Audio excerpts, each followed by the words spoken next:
All right. Anika. How are you, young lady? I am good. How are you? I am doing well. I'm doing well. It's a very beautiful day here in DC. Thank God. Yeah, it's a We've beautiful. had some crazy weather out here. Yeah, yeah, it's beautiful here in Michigan too. Has it? Yes, here Oh my, lately. good. Give me 1 second here. I want to bring something up, and then I'm gonna be ready to get started. How's your day been, by the way? It's been good. It's been good. Like I said, I didn't have to work today, so I kind of chilled out a bit. Okay. Yeah, I've been running around like crazy, been moving and grooving. It's been some kind of a day. But in any event, woo, let us get to this juicy one on today, Anika. Okay. This is so up your alley, and I have been waiting to discuss this with you, talk with you about this, dialogue with you about this, because and everything I'm going to say, I just want to make sure these some of these things are alleged, so we don't know if they're also real or whatever the case is. Before we get started, tonight's podcast: beauty, branding, and the doctor debate. Does pretty privilege influence credibility? And we're going to talk about it. And as all of us have seen, Miss Cheyenne Bryant has been in the news, and it has been something, Mhm. something. And I don't know what to say, Anika. It's been crazy. She has purported to be a doctor. Mhm. And what's come out is that the university she went to, Argos University, closed down. I'm assuming it closed down. You can correct me if you have some different news or different data. It closed down, I guess, after she had obtained her doctorate. And as a result, she went back to get her credentials, to get, I guess, her degree or whatever the case is, and couldn't do it because, for whatever reason, the university had closed down. And then this third party who was supposed to hold the information only held it for 2 years. Well, 2 years had passed, so she couldn't get it. And so it's come up by a bunch of other therapists, very credible therapists, Mhm. here lately, that they don't believe that Cheyenne Bryant is actually Dr. Cheyenne Bryant. Right. And it has gotten so bad, Anika, for her. Her book deal is now questionable, from what I understand, allegedly. It appears as though people have gone and given the book a 1-star review and have even asked for refunds because she is not, or has not yet, been able to prove that she is, in fact, a doctor. On top of all of this, I just saw where one of her classmates came out and posted it, Anika. She was in school with her at the Yeah. exact same time. She literally, it's kind of like the video comes on and she's talking a little bit, and then she kind of stops talking, and you see her scanning her degrees in the background. Yeah. And she also mentions, you know what? I ran into the same issue. But guess what? I have all of my degrees, as you can see. Argos University actually comes out. They don't name her by name, but they say anyone who wants that information, we can provide it in less than 2 minutes. And so here we are with this issue. She was in DC, Anika, a couple of days after I had been on Fox 5. She had gone on the same station on the same show. And Yep. shout out to Marissa Mitchell, by the way, who might be the next Oprah Winfrey. She killed the interview, and she asked questions that most people don't ask when they talk to some of these other celebrities, specifically Cheyenne Bryant, for all these platforms she's been on. And the one question that she asked, Anika, that was breathtaking was, why don't you just drop the doctor and just be a coach of any kind, life coach or whatever the case is? Because then nobody's looking at you like you're a doctor. But you cannot prove you're a doctor, and yet you still claim to be a doctor. And so here we are today. It Mhm. seems like hundreds of therapists have come out against this woman in full force. And it got me thinking, Anika, there's a couple of things, a couple of questions I have. And because this podcast tonight is going to really be more about you, because you are a licensed therapist. And I want you to talk about what happens and how you become a licensed therapist, the track to become a licensed therapist, the licenses and licensure process that you had to, in fact, go through, what that means to your clients, so forth and so on. But just really quick, just finish a monologue up here. Right. This woman is in trouble because some people now are looking at her and they're saying, and this is the argument, is it really about, and there's a back and forth there, is it really about her having her doctoral or degree or holding her doctorate, or is she even a doctor, or is it pretty privilege, right? Are people attacking her because she's attractive? And so, Anika, I started doing this research on pretty privilege.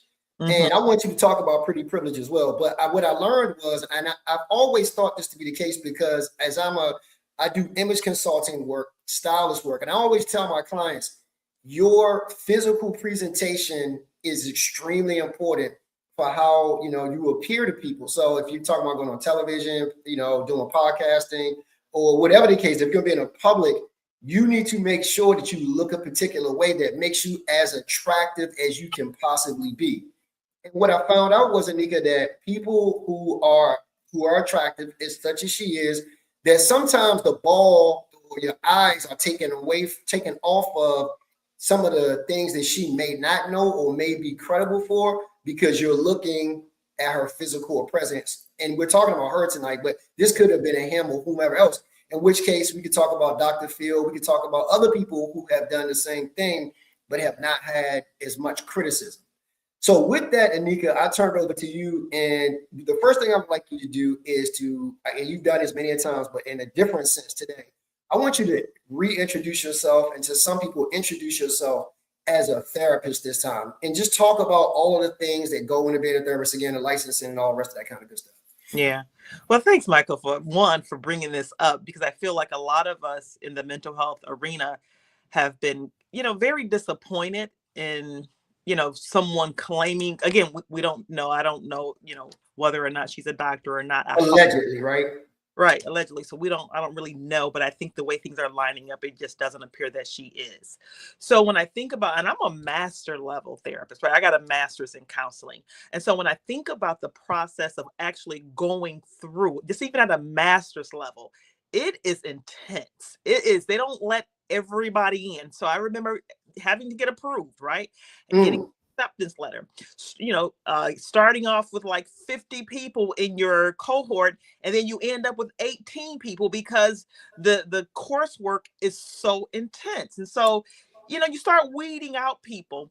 And so it's that. And then as you get closer to the end of the program, there's your practicum where you are shadowing somebody, seeing how they, facilitate therapy. Then you have your internship where you're actually interning. And then after that, you got to pass the counseling boards. The counseling boards are not easy. So they're not easy. So that, and then once you pass the counseling boards, you have 2 more years of working up under a licensed professional. So you got to get like 100 hours of supervision. Then you got to get like I think it's like 2,000 hours, somewhere around in there, of work experience. And so there's a whole track of things that you have to do. And some people don't make the cut. Some people, like I said, we started off in my cohort with 50 people. And at the end, it was 18 because it is intense. And so what they put you through, it's a lot of work, a lot of research, it's just a lot of paper writing, group reports. And so when I think about on a doctoral level, I'm sure it's even that much more intense. And so I think people are very disappointed. I think she brought attention to herself when she said a license is only a way of billing so that you can bill insurance. And I'm like, I was, my mind was blown, because it's so much more than that. Yes, you need a license to bill insurance. And I've been billing insurance. Thank God I can do that. And I diagnose patients. But for her to say that, it's only for billing insurance, I'm like, that is counseling 101. If you don't know that, and that's the message that you're actually spreading. No, it is so much more than that. It is so much more than that. And I don't know, I can kind of put a pause in here for a minute if you have some questions. No. I want you to keep going because you're doing perfectly fine. This is what I wanted to hear from you. This is what I wanted our audience to hear as well, because again, you are a licensed therapist. And a lot of times, you have people running around who are probably life coaches pretending to be therapists, right? Yeah. Sometimes they'll even use the word therapist in their title and even in their conversation, or I guess in their practice, if you will. But they really aren't therapists. They are not what you are. So no, you keep going because this is good. I have questions for you, but I want you to keep going because I want you to lay the foundation. And so, like I said, the work is there now. And I know me and you kind of talked briefly about coaching versus therapy. There's a significant difference. I'm sorry, Anika, sorry about this, because you just made me think about it. Could you explain the difference between the two, please? Well, coaching, you're not diagnosing. You're not doing any psychoanalysis. Mm-hmm. You're pretty much dealing with the here and now of the person, right? A person says, you know what, I'm having a hard time in my relationships. You're not doing a psychoanalysis trying to understand the root of the problem. You're just dealing with the person right where they are. Whereas a therapist is doing more psychoanalysis, they're diagnosing, that type of thing. They're working closely with psychiatrists if there is medication that a person may need. But again, we're not MDs, and so even psychologists, they're not MDs, so they're not necessarily prescribing medicine. It's that MD psychiatrist that's prescribing medicine. And sometimes people get psychiatrists and counselors mixed up because psychiatrists don't really do counseling. They don't really do counseling. They do med reviews. Like I'll refer my client to a psychiatrist that I work closely with because I'm already counseling them. They're only looking at, okay, let me see what it is that you need. Let me see Nika's report. Let me see what's with the diagnosis. Well, they have their own method of trying to figure out a diagnosis, but we have our method too. And so it's just, so that's the difference. We work closely with psychiatrists. A coach doesn't need to do that because again, I'm sorry, Nika, can I ask you another quick question? So, because this is something that I did not understand, and thank you for sharing that, because I thought psychiatrists, they also did some sort of counseling as well, but they're at the highest level of the therapeutic chart, I guess, or therapy chart, mental health therapy chart. Where they are able to prescribe medication because they are also MDs, correct? They're MDs. Yeah, they're MDs, so they're medical doctors. And so they may do a tad counseling, but you're in their office all of 15 to 20 minutes. Okay. That's it. They do some, digging a little bit, but in terms of the psychoanalysis that we spend, an hour, 50 minutes to an hour, where you can't do that with a psychiatrist, 20 minutes. It's usually just a med review. Now, the initial session with the psychiatrist, they may do a little more counseling and doing some more assessing and that type of thing because they want to understand, they want to prescribe the right medicine. They have all the different tools that they use to measure where you are in your mental health. But again, they rely on us. I have a psychiatrist that, we refer clients to each other. So we all have our disciplines and we stay in our lane. Right. And we stay in our lanes. I don't try to, like I said, I can diagnose, but I'm not trying to tell a person, this is the medicine you should take. Take this medicine, because that is not my lane, right? And I remember, and I'm not trying to, I am going to toot my own horn a little bit. I remember a lot of my clients want to call me Dr. Nika, Dr. Owens, right? I'm not a doctor. Well, the level of care that you give us, you seem like it, Nika. I'm just going to call you that. I said, no. I do not want to misrepresent myself. I am okay with being Nika. I'm okay with that. If I want to get a PhD, I could, but I don't want it. I'm good. I'm able to do all the things that I'm able to do without it. And so a lot of times we live in a world where advanced credentials are esteemed. We're just so, oh my gosh, you're a doctor. It's like we are so into advanced credentials. And I'm not saying that the people who earn these advanced degrees do not deserve praise. And I think we all do. I think if you work to get something, and because not everybody doing it, you could do it if you wanted to, but I feel like they do deserve respect. And the way that she has gone about it, like I said, that what really got me is when she said the only reason for a license is to build insurance. And that is not true. A license, it governs you. There's a counseling board, right? So it governs you. It keeps you not coloring outside the lines. And a lot of times people don't want a license because you are limited to the kind of relationships you can have with your clients. You're seeing clients like once a week. And some clients that you see, you be like, dang, they cool. I can hang out with them. In your head, you say that because you're spending so much time with them that sometimes you got to be very careful not to, it's a thin line because they see you so much. You have a client say, girl, just you kind of, they drop that guard down a little bit because they're sharing some intimate details. And so when I think about somebody saying, I don't want to use my license, I'm dropping that. Yep. That's their way of saying, I want to color outside the lines. I want to engage the way I want to engage. And I don't want to be bound by any regulatory rules, ethical rules. I don't want to be bound by that. So that's what that's saying. And being bound by ethical and regulatory requirements, it protects not only the client, but it protects me too. Yeah, exactly.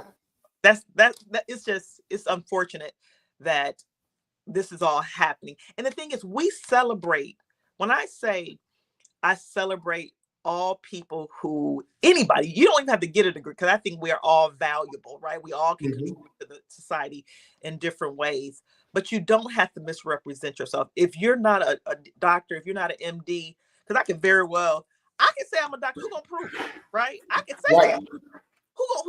What you gonna do? But I don't need to say that. I don't want to say that. And for her, she can't provide the evidence. And I think that's why it's so, where are the pictures?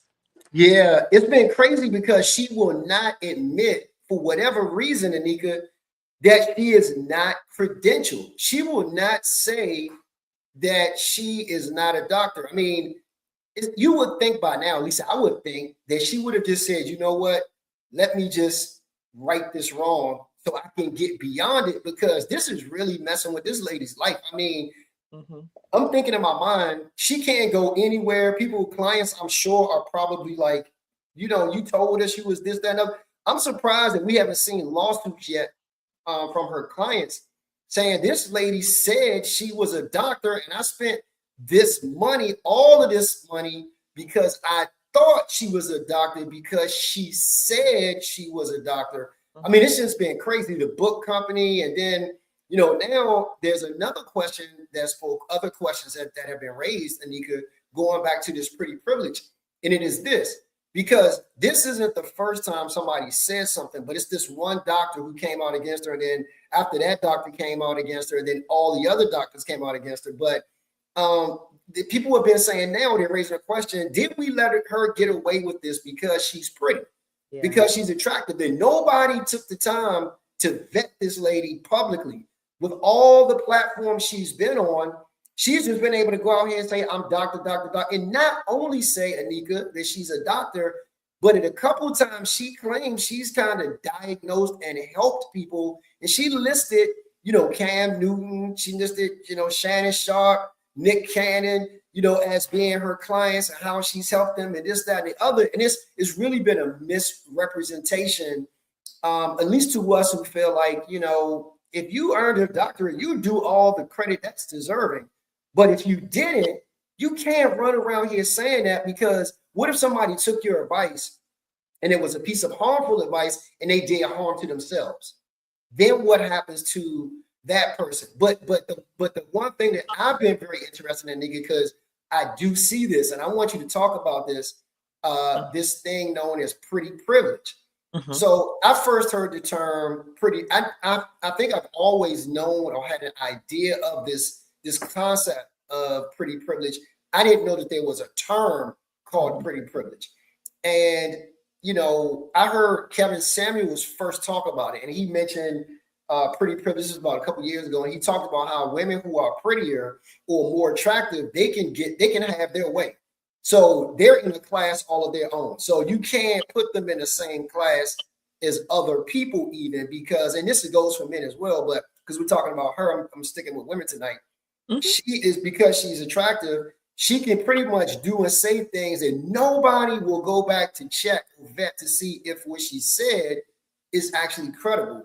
Yeah. And from your perspective, I'm assuming you study, because I've never asked you this before, do you study social issues like this in reference or as it's related to pretty privilege? And has it ever come up in your practice, about this pretty privilege, because one of the things we're seeing, and it looks like, and this again, it's allegedly, people are saying that she has or might be or could be, Anika, diagnosed with narcissism, right? And that she has these tendencies, and do pretty privileged people exercise some narcissism? Are they, over credited, if you will, for things that they shouldn't even be credited for? I think society is to blame for that. I really do. Because when you think historically, when you think about slavery, you think about the house slave, because you light skin. I think it's more about the complexion too, the complexion of a person. She's a pretty lady, and then again, the whole light skin, what society deems as beauty. Yes. And so, and that's society. It's just like we're to blame for that. And I get it. We like to see pretty things, but you're right. I really do believe sometimes handsome men, pretty women have a tendency to get away with things because it's a distraction. It's just like, you couldn't, be anything but great all around. And so they judge people based on their beauty. And so, and some people get by with that, and they're manipulating situations because they know they're pretty. It's I can cross my legs, wear a little short skirt, show a little thigh a little bit. I've heard a lady say this when she said something to the fact of, when I'm trying to seal a business deal, I wear my little short skirt, I cross my legs, because, I feel like they feel like men are, they're just like hungry for meat and women and pretty, looking fast. It's just suckers, right? The suckers, right? Yeah. So I think society has kind of, created that monster in some people. And if you don't have balance, I don't know what her background is. If she grew up, like, I don't know if she's biracial, is she a black? I mean, well, no one's I think she's black. I believe she is. She's not biracial or anything. Yeah. I don't think so. So I think people, I think there's a lot to say around people pretty privilege, because society dictates what's pretty. Right? If she was a dark-skinned woman doing this, would we have the same? But I think as much as we build people up, we can tear them down as well. Yeah, we're seeing, right? And I just want to real quick, because you mentioned it, so I'm gonna just speak to it real fast. I don't know that even this has to do, because now you got into colorism a little bit. I don't know that it necessarily has to do with colorism, other than real just beauty. Because I say that because I was watching the actress that played in Black Panther, the real pretty dark-skinned girl. Yeah, beautiful. I knew who Lupita. Yeah, Lupita Nyong'o, I think, or something like that, right? Lupita is her first name. We know that. I can't remember what her last name. How do you even pronounce it? I don't want to butcher it. And shout out to her, by the way. Absolutely beautiful, gorgeous. And she's a dark skinned woman. And I say that because there's when you get a chance, she's shooting, I believe, a new movie. No, she was on set for a magazine shoot. And in between the magazine shoot, they show her dancing. And this thing is going, they show her dancing. She actually has music playing in the background, and they show her dancing in the background. And they show her, she is absolutely gorgeous. I mean, and I say that only because I don't want to discount somebody that might be light, dark, caramel, whatever the case is. Beauty is beauty, right? Yeah. But that's the only reason I mentioned that. But to your point, to me, and I think this is where you're going with this, she may have exploited her, pretty privilege to the maximum degree that she possibly could. And I say that because, Anika, I don't know if how much you've seen of her. I meant to send you some other clips. But as I started researching this tonight, or researching for tonight, rather, a bunch of images came up of her.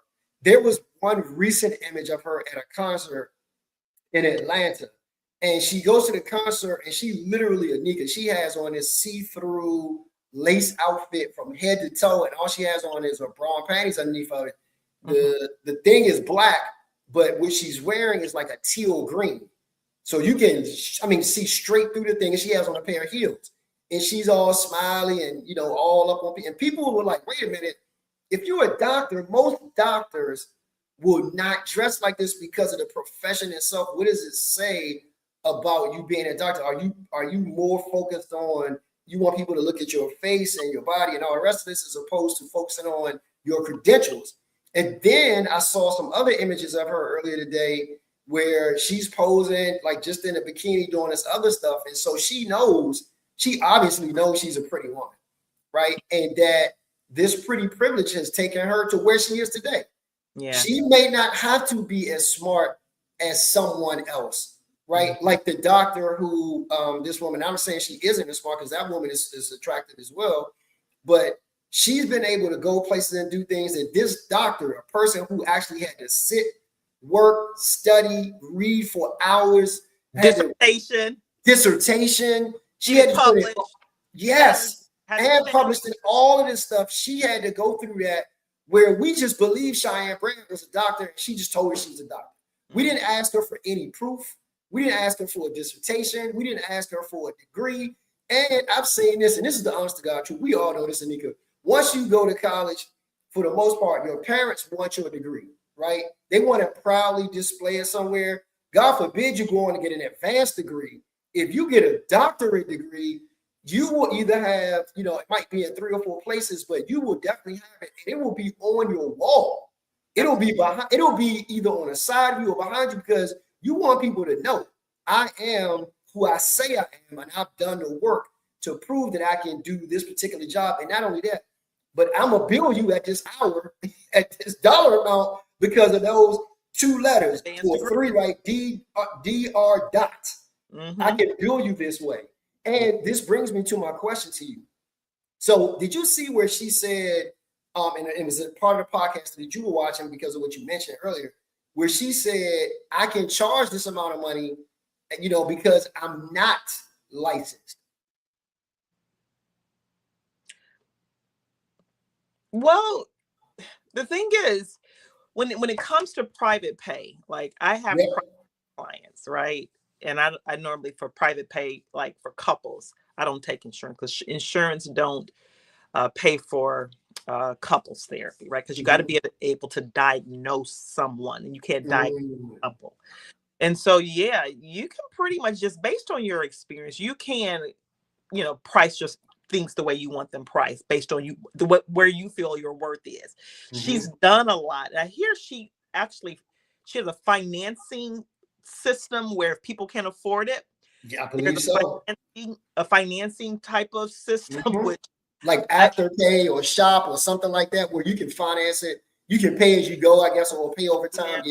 Yeah. And I guess I don't me myself personally, I don't necessarily believe, I feel like therapy should be affordable. I guess if you're catering to celebrities and people who have a lot of money, that's not necessarily who I'm catering to. But if that's what she's catering to, yeah, she can pick her price, and people will pay it. Go for it. And so I don't necessarily want to argue or challenge what she feels her worth is, because she probably is really smart. She's probably giving sound advice. She probably is. Now, I think somebody was talking about, but she's not living the advice. That's common for people not to practice what they preach. Unfortunately, it's common for that. That's just like doctors. You have doctors who have big old bellies and they smoking cigarettes and stuff like that, and look a mess, overweight. Like they're not necessarily, they're good at what they do, but are they really practicing it? And not everybody's always practicing what they preach. Yeah. So, question for you: are audiences unconsciously biased toward visually appealing personalities, you think? I'll tell you what I think, but I think I may have already said it, but I would love to know what you think about that. Absolutely.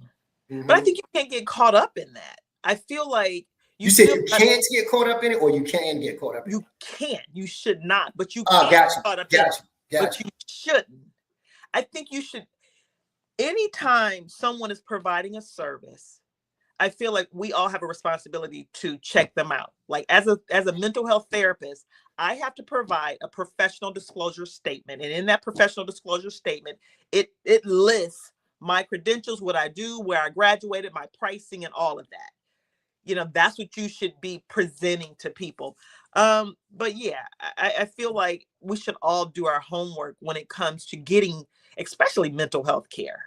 Mm. But it's any type of care where someone is responsible for providing a level of care to you that's going to impact your life. I feel like you should do your homework. I Yeah. don't care how good you look. What I'm more concerned with is your level. Like when I had my knee replacement, I wanted to make sure that doctor does 1 million a year versus the doctor that does 100 a year. Yep. So I just feel like, you know, that's what's important to me is how experienced you are. But you're right, people won't challenge people sometimes who look good. Yeah, and you know what? It's also too when I think about it, as you were talking, I was thinking about this. It's also because of the social media age, and what we've seen is, Anika, people who have the expertise sometimes are overlooked because of people who are popular, right? Mhm. Like if you're been able to go viral, if you're a very popular person, you can easily outdo, somebody who is credentialed. And this is what we've seen with Cheyenne Bright, where again, you think about it, how many other licensed, credentialed persons have had the opportunities that she's had, where she could go on all of these platforms, and not Anika just go on these platforms, but she actually is invited to do appearances. So she has like a dual thing kind of going on. So she's not only this supposed therapist, but she's also a social media influencer at one of the top tiers. So as a top tier social media influencer, she could go to corporations, and corporations, by the way, have hired her to come in and do an hour-long thing and pay her maybe $50,000 to come in and appear, right? Not and can sit on a panel and not say much of anything and get paid this kind of money, where we're looking at some therapists like yourself, that you are licensed. You do this every single day. This is your practice. This is how you earn a living. This is how you help people Right. get Mhm. through and get by and get over some of the major life's issues, right? And she's out here running around saying that she's that, and she's, again, a social media influencer and making a racket. In fact, I think she's made more money off or because of the appearances and because of social media as opposed to her practice. Yeah. I guess I'm not hating on her grind. But again, if you're getting it based on, your credentials, I think that's wrong because you're misrepresenting yourself. Mm-hmm. But, you know, if she's that's just like somebody who's like the Beyonce's of, the Beyonce. Not everybody is a Beyonce, right? Nope. Brian, right? And so if Dr. Cheyenne Bryant is the Beyonce is a therapist because she putting herself out there, I don't have a problem with that. I think the thing that I have a problem with is, you are making a mockery out of the profession. Yeah. Um, because again, just the misinformation about, why licensing is important because of insurance. That is not even the first thing I would even say. It's the Right. guardrail. It's to protect you. You got to have some type of guardrails to protect yourself and your client. So I really believe that when people don't want to be licensed, it's because again they want to color outside the lines. They don't want to be held to any uh, rules or ethical regulations. They don't want to be held to that. And I think Mm-hmm. that's scary because you can really do some damage to people, especially when you're dealing with people in their mental health. You can do some real damage because people, when you're dealing, everything starts here in the mind. When you think Yep. about why people are sick, sometimes it can be a function of your stress level, you suppressing certain things, your mental health. Everything starts up here and funnels down. So you can't play with people's lives like that. It's just like, I think, I don't know if her brand is being damaged as a result of this. I'm thinking a lot of people are, you know, because you hold your professionals to a higher standard, and I don't want you to lie, not on that level. I don't Mm-hmm. want you to see me as like I'm like it's like an almost opportunistic kind of. It's like an opportunist. Am I saying that right? But I wouldn't Yeah, want. absolutely. Yeah, Yeah, opportunities. yeah. I wouldn't. I think it would make me. It would hurt my feelings because now she's actually just kind of called name dropping. And again, I know some of these people have given her permission to do so, but why you want to do that? If it's really about the profession, why do I need to know? who you counseling? I mean, what is that for? To get more people? Of So course. y'all got this relationship where, okay, yeah, Cheyenne, you can tell people that you counsel, because again, what is that doing? So that you can get more clients, more assignments, jobs, or what have you, speaking engagements. Like, what is that 100%. really about? Yeah, I mean that's really that's the part what I'm saying to you about being a social media influencer, because she can now go forward, and Anika, if somebody approaches her and says, "Hey, we want you to do this," she can very easily counter and say, "Well, yeah, I can do that, but I need 100,000 as opposed to 50,000 because my clients are this, and this is and really what she's saying is I'm at this level, and this is what I heard over and over again listening to her talk or speak was that you know." It's really about money for her. Like I never heard her, and this is me listening to her, and this is what I heard and didn't hear. I never once heard her say, "I really want to help people." I never. That was me. That's just me. I'm not saying she didn't. I just never heard it. All I heard was really, and as I more and more I listened to it, was about how much I could make, right? And it was almost like I'm telling you, this is how I'm circumventing some things to be able to make this kind of money. And if you look again, she's on a media tour right now. I don't know if she stopped the tour because she's on this book tour, but she's gotten all kinds of brand deals because of who she said she was and being on these platforms. Because again, Anika, when you go on a Cam Newton, a Shannon Sharp, you go on one of these platforms like that, you're going to get more and more requests, right, to do those kinds of shows, and you're going to make a whole lot more money every time you potentially go out and do something. Your pay grade is going to go up, and people are going to know, okay, because I guess as of maybe a few days ago, a week ago, 2 weeks ago now, her pay grade was, I'm telling you, nigga, it was probably at the highest you could go as a social media influencer. Mm-hmm. Yeah. Yeah. And again, like I said, I'm okay with people aspiring to be the best. But when I think about people going into this field, you got to have a love for people. You have to a genuine, I don't want to judge whether or not she has a genuine love for people, but I think the way that she is presenting herself is not with humility. Because I feel like she has, she owes clients, because it's in question whether or not she has a doctorate degree. She owes because now if you're in the public, put it out there. You're putting everything else out there. Why wouldn't you put that out there? You're exposing everything else you're saying and doing and talking about this person over here and this person over there. And now you can't talk about yourself. Provide the proof, because like you said, there has to be pictures, there has to be degrees on the wall. I just feel like she may have started the program, Michael, and didn't finish, because I'm gonna tell you, like, that's why I said earlier about when I started my program, the cohort started off with 50 people, kind of sort of somewhere around in there, but it was a high number. My graduating class was 18, because again, that's what we started off at. And so I think I think she just did. I think she just didn't complete it. I think she may have went through, started it and she didn't finish it. She was doing good already, so she felt like, I don't need this. I'm doing good. I'm making money. I'm making connections. I don't even need it. Because when you think about why people get those advanced degrees, they think it's to make more money, but really, in all actuality, it's not.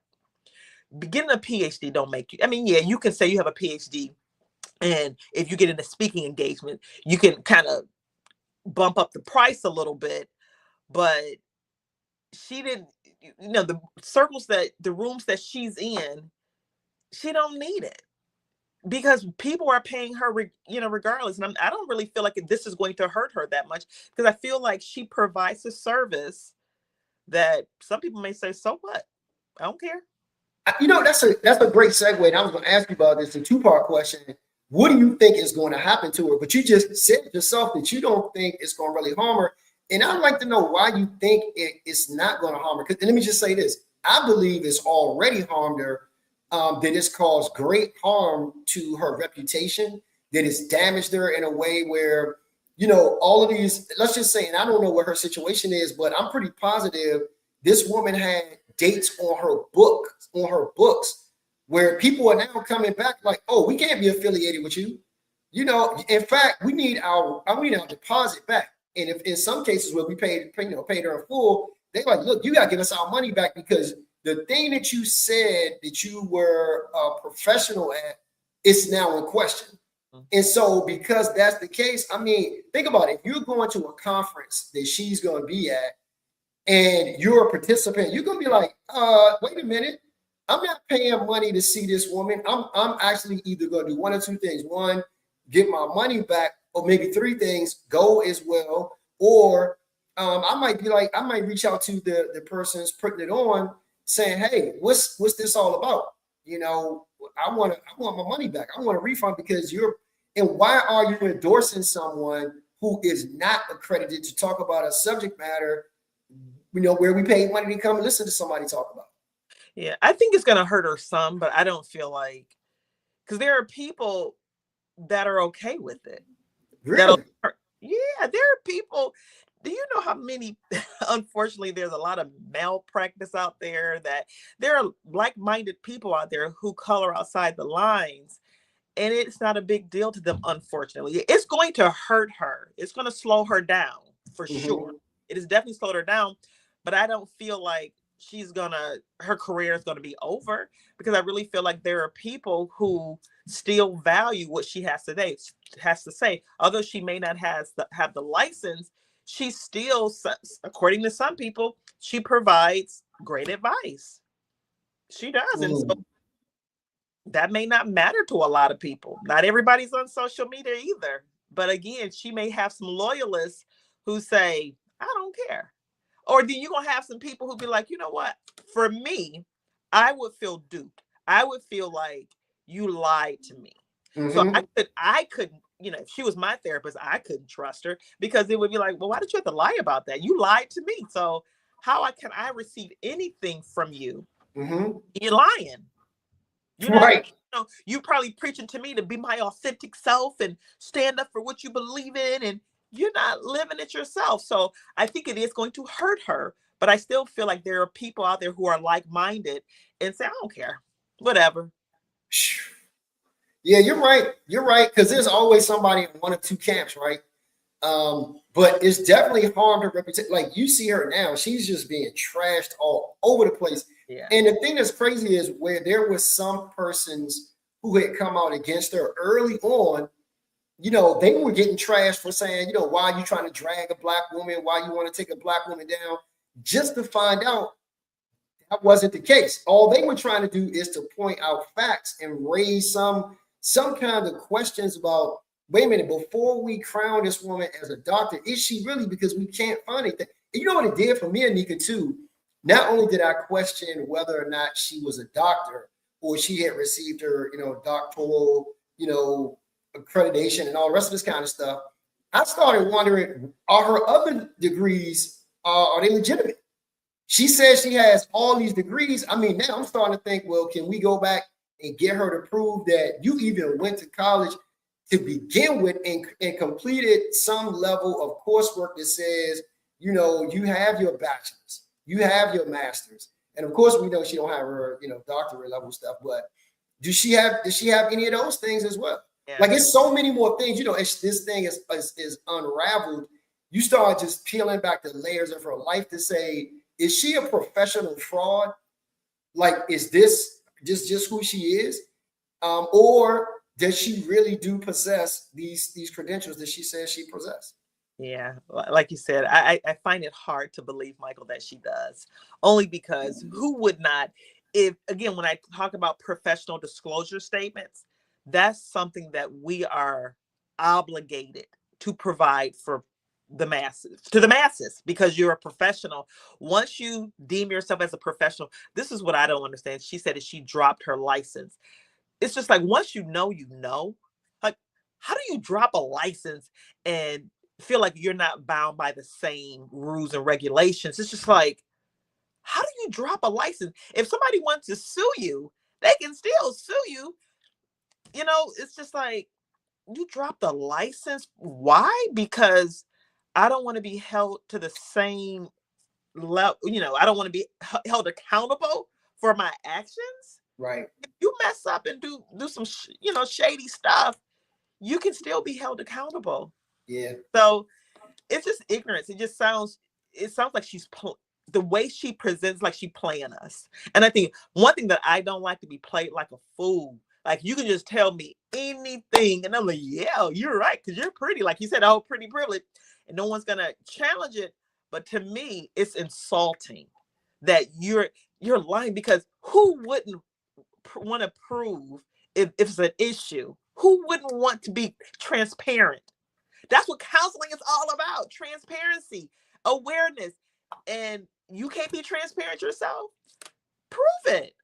Big deal. And then this will all go away. Prove it. Because she can't, because she don't have it. They said something about she'd patent something. Like she patented the DR. I don't know if you heard that. You on mute. You're on mute. I can't hear you. You're on mute. Sorry about that. I was on accidentally to mute. She trademarked Dr. Bryant. Well, I heard attorneys say that could be challenged. Mm-hmm. That could now be challenged because you're not a legitimate doctor. But then I've heard others say, well, there's a Dr. Dre. Yeah. There's a Dr. Seuss. There's all these other kinds of doctors. So that would kind of have some, I don't know, it doesn't have a leg to stand on there. But yeah, she did trademark Dr. Bryant. But what I did see, she was wearing a necklace that said Dr. Bryant on it. She ain't wearing it no more.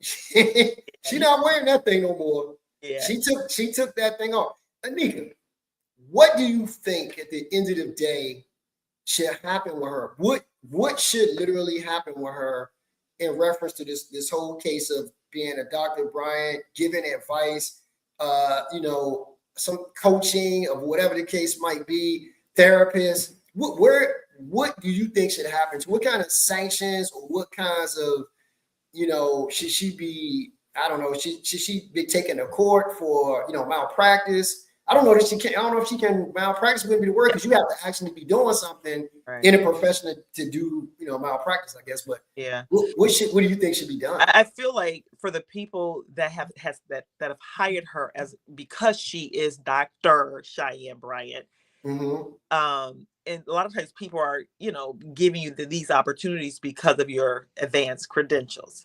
Mm-hmm. And that's the reason why you got the book deal. That's the reason why you're on these platforms. And if people have invested money, I feel like she owes them money.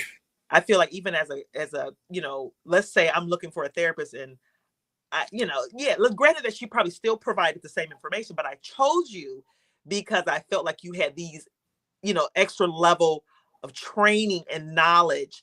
And if you didn't finish and you stopped at a certain place, you don't have everything that you need to know.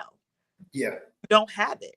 You don't have it. There's a lot of licensed psychologists, Michael, that have, when I say they worked so hard, I know I worked hard for dissertation and having things published. And there's one lady, her name is Dr. Rose Moten. I follow her. She's a beast when it comes to, like, she's been really, and shout out to Dr. Rose Moten if she's listening, but I love listening to her. She's been really, disappointed in this whole Dr. Cheyenne Bryant.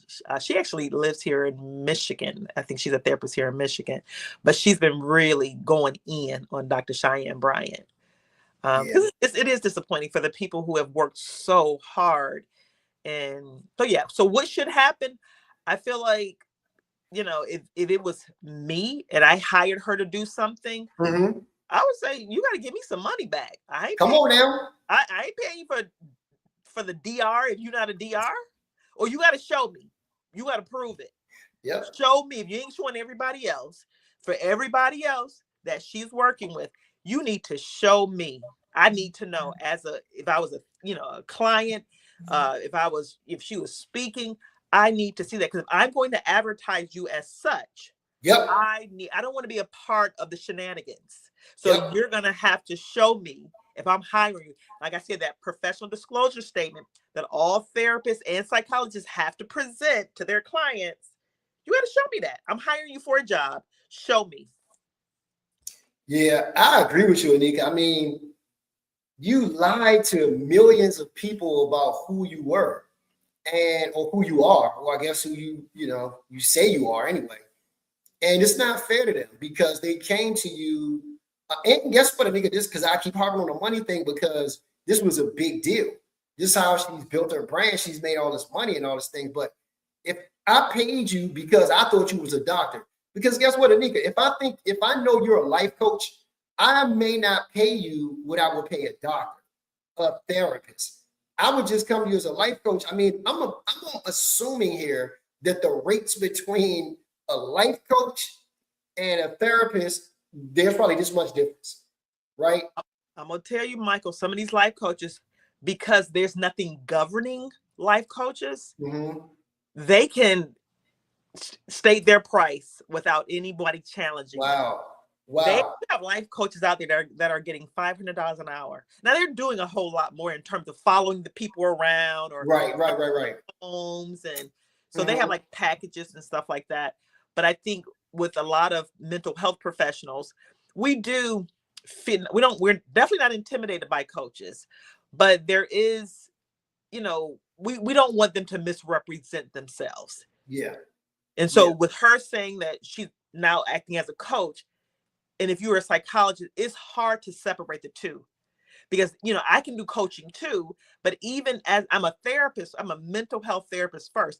It is very, very hard if you have that training to separate the two. It's very hard. So if she says she's just a life coach, I mean, you got to be so laser being focused on coaching and not diagnosing and not doing a whole psychoanalysis. You got to be very careful not to do that, because I can't turn that off. It's really hard for me to focus on the here and now. It's really hard to do that when I do have some coaching, like I coach mother-daughter relationships. And so it's hard. It's hard not to do psychoanalysis. It's hard.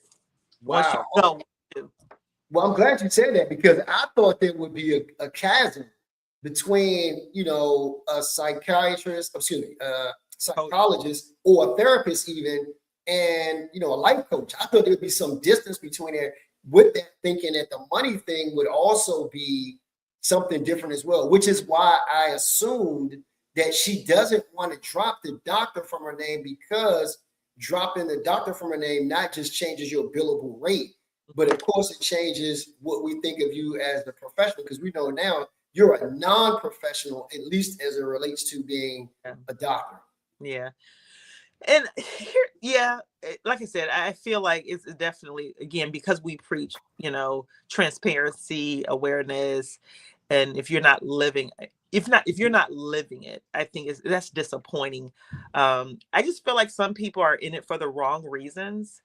I was born to be a therapist. Well, hold on a second, Anika, real quick. Do you think she's doing it? You think she's faking? I don't feel like if she, why won't you show your hand? If this is the issue, why won't you be transparent and say, full disclosure, here's my degree? Because if you have it, you wear that like a badge of honor. Yeah. That have worked hard for their doctorate, PhDs, EDs, psych D, they wear those degrees like a badge of honor. And then your dissertation, you have it published. Come on, who wouldn't want people to see that? You're proud of that. Show me what that joint is so I can read it. I want to read that thing. Yes, exactly. Let me read it. Like, what was it on? What was your dissertation on? Like, right. Yeah. So she hasn't been able to say that, to prove that, she's written a dissertation, which by now I think all of us, and this is where I think it really hurts her, is that not only does she appear to be a liar, but she's one who's double, triple, quadruple down on being a liar. That's scary. And that's exactly what's scary. That's why I think it's going to hurt her, and she's going to lose a lot of folks, because if you lie to us about this, you're going to lie to us about everything. At least that's how I feel. Because this is a major thing to lie about. So in my mind, I'm like, well, shoot, she didn't lie about that. What else can she lie about that would be, I guess, lesser? Yeah. And she wouldn't do it. She wouldn't lie about it. Like, she'll just lie about everything. I think people's, like you said, the whole pretty privilege, I think sometimes they fall into their risk perception being low because they've gotten away with it for so long. It's just like, there's not that big of a risk for her. I've gotten away with it this long. I've made, I'm pretty sure she's like a millionaire. She makes 7 figures. Oh, yeah, multi. Easily. And so she's gotten away with it for so long. And I think it was meant for it to be exposed. I really do believe it, because when she get on, like I said, these loose lips, and you saying stuff because I'm pretty, I can say this and no one's gonna question me. Really? You got all these smart Black women out here, therapists, men, women, whoever, and you're saying the only that really got me. The only reason for a license is to bill insurance. It's all about money, baby. Exactly. Everybody wants some money, baby. That's exactly. That blew my mind. So yeah. Yeah. Question for you. So because this has come up, I don't know if you've seen this in other forums, but I've been just kind of peeking all over the place in terms of these different forums. But it's now come up. Should we, change the criterion for a person calling themselves a doctor? For example, you have a lot of people, Anika, with honorary doctorates. And I've now heard discussion. I've always wondered about this anyway. And people who I know have honorary doctorates, they don't use them in a capacity where they're saying, okay, I have this doctorate degree, call me Dr. So-and-so. Most of the people, because I do know a few that have honorary doctors that do this. But for the most part, or largely, these people aren't doing that. They have it because it was bestowed upon them from some institution for some great work that they're doing or something they've done, right? Or maybe for the most part, that contribution they made in terms of financially, with their name on the building and so forth and so on, right? But there are some, Anika, who use it like a badge of honor and they never studied nowhere. And then this is where it gets really serious. And I've not seen a lot of discussion about this, but I'm very curious to hear about it. There are a lot of theologians who obtain doctoral level degrees, right? But they only study for a fraction of the time is someone else who's studying to become a doctor or obtain their doctorate. And so now I'm wondering, do we need to look at that and say, wait a minute, should this person study at the same level as some of these others who've gone on in other disciplines to earn their doctoral degree? Should we just do away with just saying you could go somewhere and study for 2 years? Where I've saw, man, I've been reading, people who have been writing dissertations, it might take them 2 years, 3 years to write the dissertation. And then you got to defend it and do all this other stuff, like, good God Almighty. And you're talking about somebody who just gone to school for 2 years, and at the end of 2 years of doing coursework, only coursework, by the way, just coursework, they've not done anything else other than that, and you can have this bestowed upon you. Should you have that honor and that right? Well, the thing is, in those individuals, they're limited in what they can't use it in the capacity of practicing to get. You mean like an honorary doctorate, or just in general? Just in general, like you say, you have these doctoral programs that are 2 years, and so they don't have to go through the intensity of a 4-year program, right? And I'm not dismissing 2-year programs. Oh, no, not at all. But 2-year program, the 2-year programs out there that I know of, you can't use it in your, let's say you're a therapist, right? Let's say you're a therapist and you get a PhD. There are certain institutions that are not going to recognize that, in terms of like the American Counseling Association. Let's say you want to be a professor. They're not going to recognize that degree as the degree where, I don't know, I hate to say they don't recognize it. And although they've done the work, but they recognize it in other settings. A lot of people get those 2 years accelerated programs, and they do some work in it because they have dissertations. I know a few people that have done them, but it's not as intense as some of the other programs. But they do the work, but they are limited on some level. There's some limitations, like the insurance, like for instance, the insurance companies, they pay based on your expertise, right? So let's say I was to go and do this 2-year. A lot of churches have, it's like these Christian organizations. They have. Well, that's what I meant. Yeah, a lot of people call themselves theologians. Yeah, but you can't, like, I couldn't go to I couldn't. Like for instance, like when I think about me being paneled with Blue Cross Blue Shield and some of these other insurance companies, I get paid as a master level therapist. If I were to go to this like theology schools, Blue Cross Blue Shield is not going to recognize that as a way for me to earn more money with them.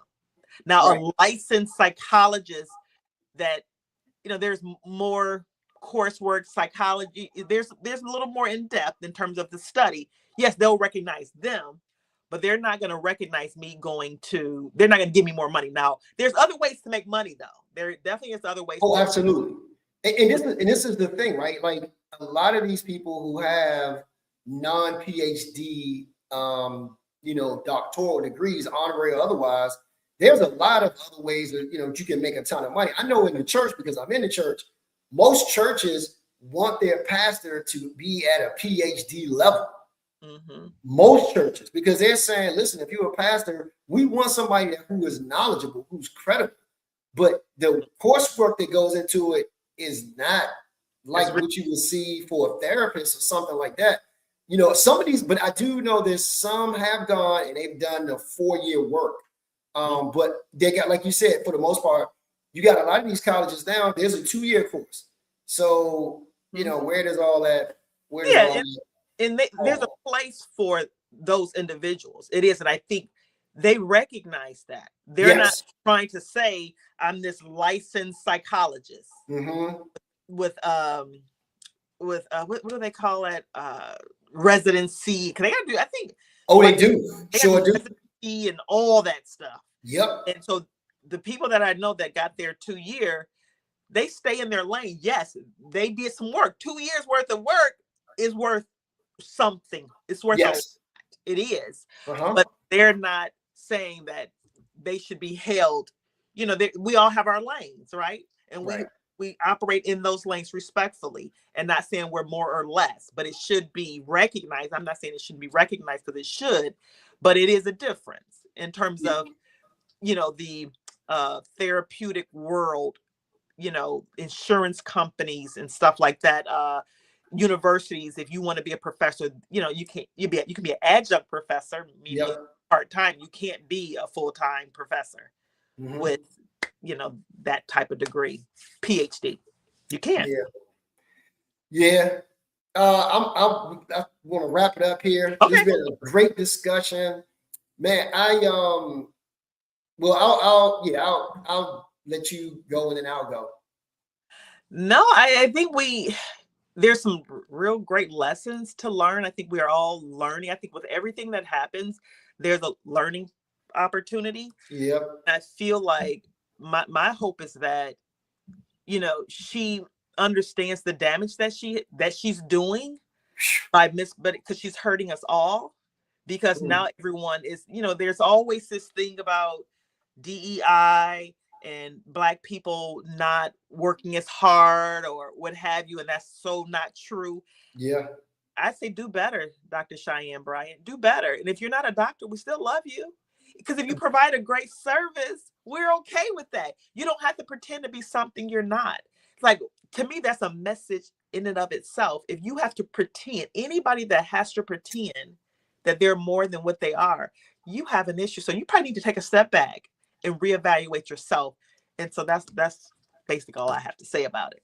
Yeah. I guess all I have to say in wrapping up is, I pray that she would just finally say, you got me. I'm not a doctor. I probably shouldn't have said that I was a doctor for so long. I shouldn't have let people think that I was a doctor. Here's what's actually happened. I went to school. I do have a bachelor's. I do have a master's. Here are the degrees.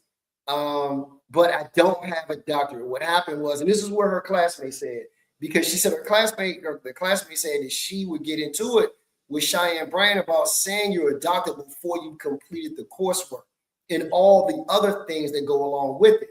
And she said they got into it a lot about it because this woman actually went on to finish all the coursework and had all the accoutrement to go with, finishing up, where, Cheyenne Bryant felt like because I'm in this program, I should be rightfully called or be called or allowed to be called a doctor. I hope that she would just stop saying it. I believe, like you, she's still going to get some opportunities. Will the same opportunities be there for? Maybe, maybe not. Will people still rock with her? I get the feeling that she's not going to have a lot of platforming anymore. a lot of people are going to not have her on who've already invited her to come on. I can see cancellation in her very near future a lot because, you know, she has not told the truth. But what I also see, if she does come clean, her being invited on a ton of shows because they're going to want to know, why did you do this? Yeah. What was the, you know, what was the reason? And people are going to want to know. They're going to want to hear that story as well. So she could easily reinvent herself. You know, and I'm praying that she doesn't wind up being a con man or a con woman. Yeah. Because it's really starting to look like she's a con woman, not a con man, but a con woman. Yeah. And that she cheated people out of some things. And I hope that that's not the case. It just appears to be that way. Allegedly, she's done that. But, you know, that's what it is. But we're praying for that, you know, things turn around for her. She gets, you know, she gets an opportunity to come out and, you know, repent, if you will, to her clients and to the you know, to especially you, Anika, and your colleagues, to therapists who are actually doing the work, because, you know, it might be damaging to you all as well, especially Black therapists, and on top of that, Black women therapists that could potentially do some damage where, you know, had she not come out and said all this, that, and the other, that wouldn't be the case. So, you know, Cheyenne Bryant, I can't call you Dr. Cheyenne Bryant, Miss Bryant, whatever you might want to be called, other than Dr. Bryant. Right. We're praying for you and hoping things turn around, because we don't want to see anybody caught in that position. And for all of you out there, thank you so much for tuning in today. And we hope you'll tune in next week as well to Mandatory Conversations with Mike Johnson, with my co-host on today, Mrs. Anika J. Owens, our licensed, for real licensed therapist. She got all of her licenses, and she billing the insurance companies. Yes. Yes. And diagnosing. Yes. She is the real deal. So, and people, please be careful out here. Just because someone's on television doesn't make them an expert. It doesn't mean they aren't an expert. Just because somebody's pretty or beautiful or handsome or whatever the case, it doesn't mean they're an expert, but it doesn't mean they are not an expert. What are we saying? Do your due diligence, do your homework, figure it out, get some referrals, you know, dig into people's past, go figure out what they've done and not done, figure out if they have actually earned the thing that they say that they have earned, and so forth and so on. So, yeah, do that. And while you're doing all that, check us out here at Mandatory Conversations Podcast with Mike Johnson. Again, with Anika J. Owens on Mondays. And I'm getting ready to start up Anika back on Thursdays. I got a men's segment that I want to do something very specific geared towards men. And Anika, for those of us who are 50 and over, I got a whole new thing. I'm rebooting that for Thursdays to talk about those two areas, because those are two important things to me. And I've been thinking about it. I've been hearing a lot about them. For instance, we're going to be talking about this probably starting next week, next Thursday, senior living. Senior living. Now, a lot of us, Anika, in our 50s, we don't think about senior living because we figure we're far off. But here's what I would say about that. If you're in your 50s, your mid 50s now, 55, 54, 60 is going to be fast approaching. And then so will 65 and so forth and so on. And we got to be thinking about these things. And what does it look like? The cost of it. Have you talked to your children about it? Are you going to be living with your children, or are you going to have to go out here and do something? And Anika, there's another component. What if you're single? You're not married. You have no children. You have no siblings or even parents around. What are you going to do? Right? So there are whole communities now coming together of people who are like-minded and saying, look, I don't have children. I don't have parents. I don't have anybody I'm going to leave this stuff to. But I want to be in community with people, because if something does happen to me, I want to know that I'm going to get great care, not just from great professionals, but from my circle, from my community. And so I'm starting to see a lot of that take place where people are thinking about it now in our 50s, because again, 60 is really right around the corner when you think about it. So that's part of what we're doing. If you have not subscribed to the channel, please subscribe to the channel. It's the only way we can get out here and do our things, get sponsors, and we want to enlighten. We want to help people as far as relationships go, and help you as far as you go. The content that we bring, that's what it's always focused on. It's helping you first. We are not interested, although we need to make money. Let me be clear here. We need to make money as well. But our main goal is to help you not, you know, get licenses and do all the other stuff so we can make money. That's not our goal. All right. Dr. Cheyenne Bryan, praying for you again. Folks, thank you so much for tuning in. Catch us next Monday. Monday, right? What's the Yeah, topic, and Michael? Decided on the topic? no, not yet. I got a couple things I want to throw at you, though. Okay. I got a couple Want things me I to want. stay on for a little bit? Yeah. We'll stay on for a little bit. But guys, thank you so much for joining us on this evening. This is Mike Johnson.